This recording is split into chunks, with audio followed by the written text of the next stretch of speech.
안녕하세요. 수박 겉핥기 채널입니다. 여러분은 예의범절할 때 그 예를 어떻게 생각하시나요? 단순히 인사 잘하고 공손한 태도라고 생각하기 쉽죠. 하지만 사마천에게 예는 그런 도덕 교과서 같은 이야기가 아니었습니다.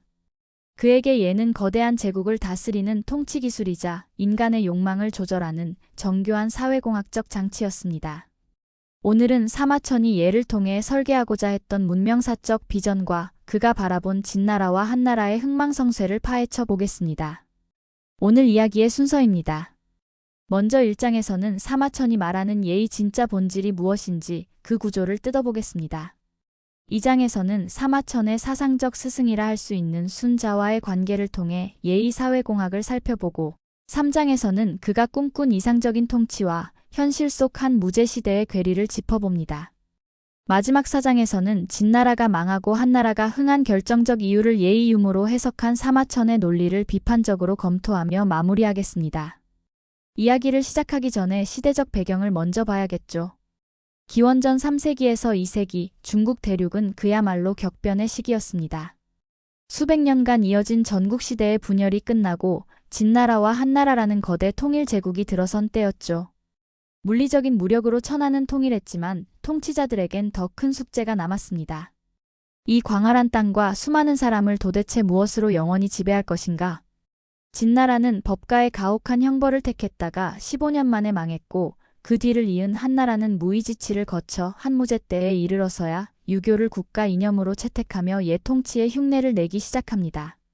사마천은 바로 이 전환기의 중심에 서 있었습니다. 사마천의 사기는 단순한 역사 기록이 아닙니다. 학자 그랜트 하디는 사마천의 의도를 아주 멋진 비유로 설명했는데요. 바로 청동의 세계와 대나무의 세계의 대결입니다.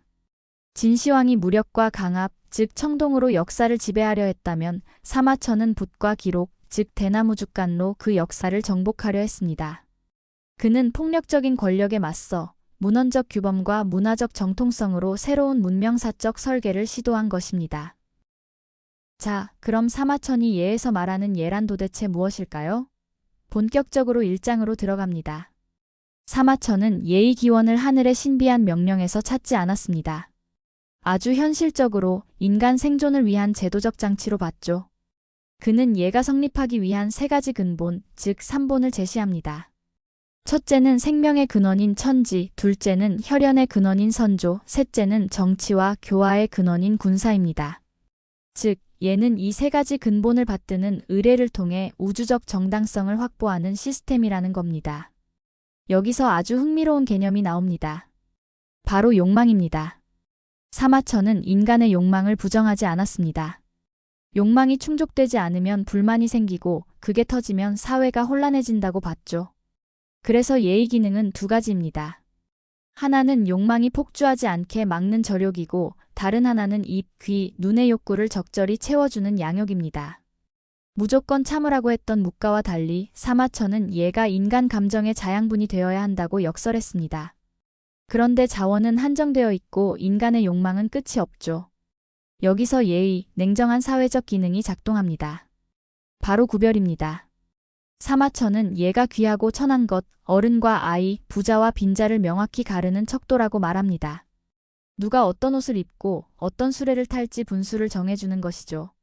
조금 잔인하게 들릴 수도 있지만 사마천은 이런 차등적 분배와 위계가 있어야만 만인의 투쟁을 막고 사회가 안정된다고 보았습니다. 이것이 그가 설계한 사회 질서의 핵심입니다. 사마천의 통치로는 예 하나로 끝나지 않습니다. 반드시 짝이 되는 악, 즉 음악이 필요합니다. 예가 사람을 구별하고 위계를 세우는 딱딱한 뼈대라면 악은 사람의 마음을 하나로 묶어주는 부드러운 살과 같습니다. 예의 질서와 악의 조화. 이 두 가지 엔진이 함께 돌아갈 때 형벌 없이도 천하가 다스려진다는 것이 사마천의 예악 병용론입니다. 2장에서는 이 사상의 뿌리를 찾아보겠습니다. 사마천의 생각은 하늘에서 뚝 떨어진 게 아니라 전국시대 사상가 순자에게 빚을 지고 있습니다. 학교 다닐 때 성악설 들어보셨죠? 순자는 인간의 본성이 이기적이라 가만두면 서로 쟁탈한다고 봤습니다. 사마천은 이 시각을 그대로 가져옵니다.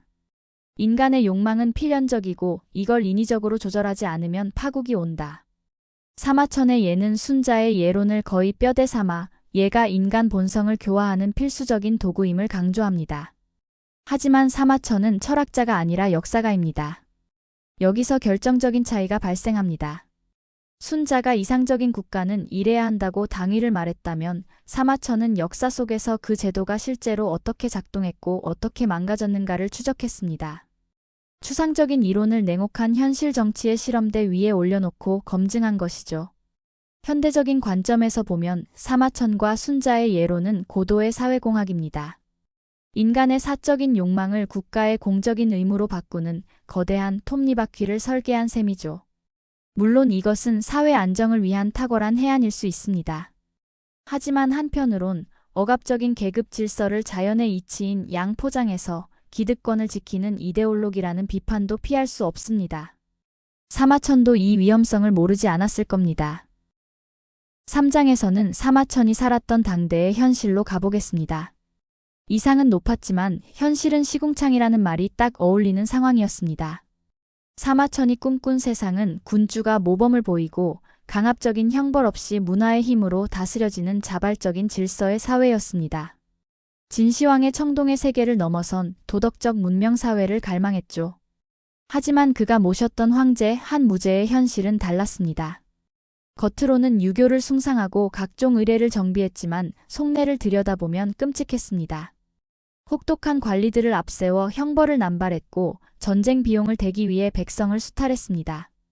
유교와 예법은 그저 강력한 황제권을 치장하는 장식품, 즉 쇼인도에 불과했던 겁니다. 사마천은 태사공자화를 통해 이 기막힌 현실을 비판합니다.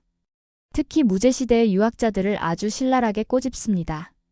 너희들은 막대한 월급을 받으면서 도대체 한 일이 뭐냐? 황제가 제멋대로 구는데도 현실에 맞는 예법 하나 만들지 못하고 아부만 떨었던 지식인들의 무능과 비겁함을 고발한 것이죠. 이것은 사마천이 펜으로 남긴 처절한 저항이었습니다. 마지막 사장입니다.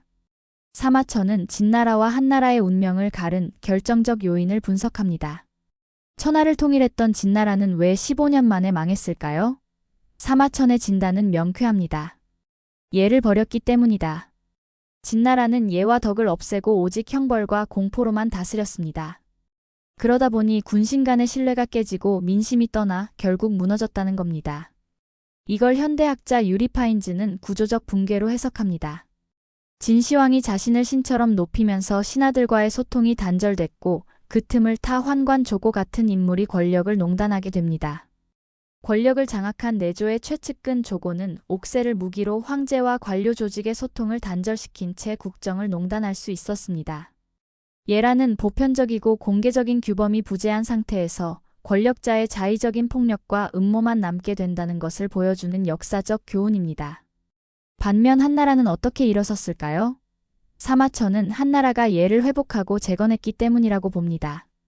유방의 관대한 법치, 숙손통의 의례제정 등이 그 예시죠. 하지만 사마천은 한나라의 예 또한 진나라의 권위주의적 잔재를 완전히 털어내지 못했다는 점을 은근히 아주 뼈 아프게 지적하고 있습니다. 물론 사마천의 이런 해석에는 한계가 있습니다. 제국의 흥망성쇠를 경제나 군사가 아닌 오직 예의 유무라는 도덕적 잣대로만 판단했으니까요. 하지만 그의 통찰은 여전히 유효합니다. 물리적인 폭력만으로는 국가를 영원히 지킬 수 없다. 사람들의 마음을 움직이는 문화적 정당성이 필수적이다.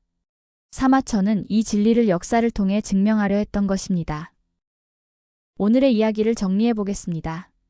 사마천의 예는 단순한 예절책이 아닙니다. 인간의 욕망을 조절하여 사회를 통합하려는 고도의 문명사적 설계도입니다. 그는 폭주하는 권력인 청동에 맞서 기록과 도덕이라는 대나무의 권위를 세우려 했던 지식인이었습니다. 예를 버리면 천하가 파멸한다. 2000년 전 사마천의 이 경고는 오늘날 우리 사회의 정의와 리더십에 대해서도 묵직한 울림을 줍니다. 오늘 수박 겉핥기 영상 어떠셨나요? 사마천의 깊은 뜻을 겉핥기로나마 맛보셨기를 바랍니다. 내용이 유익하셨다면 구독과 좋아요 부탁드립니다. 시청해주셔서 감사합니다.